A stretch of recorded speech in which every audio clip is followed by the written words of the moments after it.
আসুন আসুন। এক প্যাকেট মিষ্টি এনেছেন? কি দরকার ছিল? এক প্যাকেট এনেছেন কেন? 10 প্যাকেট আনতে পারতেন। অনেকদিন পরে আসলেন তো তাই। আচ্ছা, আপনারা চা খাবেন তো? হ্যাঁ। এখন ঘরের চা পাতা চিনি সব নষ্ট করবেন? বাহ বাহ, ভালো। ও, আপনারা এখানে দুদিন থাকার প্ল্যান করে এসেছেন? বেরিয়ে যেতেন এখনই ঘর থেকে। কি দরকার ছিল দুদিন প্ল্যান করার? কত রেশন ডাল এনেছি, এগুলো সব নষ্ট হবে না? ও, বিরিয়ানি খাবেন আপনারা? আচ্ছা আচ্ছা। এক প্যাকেট নিয়ে আসবেন? হ্যাঁ, বাড়িতে 13খানা লোক এক প্যাকেট নিয়ে এসে কী করবেন? একটু বেশি করে নিয়ে আসুন।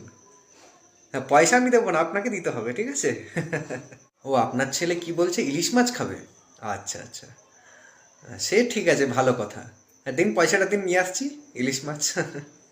আচ্ছা আচ্ছা, আপনারা তো দুদিন থাকবেন। তা কে কোথায় শোবেন? এম, আমি নয় খাটে শুয়ে যাচ্ছি, আপনারা নিচে শুয়ে যান। আর আপনারা এগুলো কি করেন? আমার ছেলের হাতে এতগুলো টাকা দেওয়া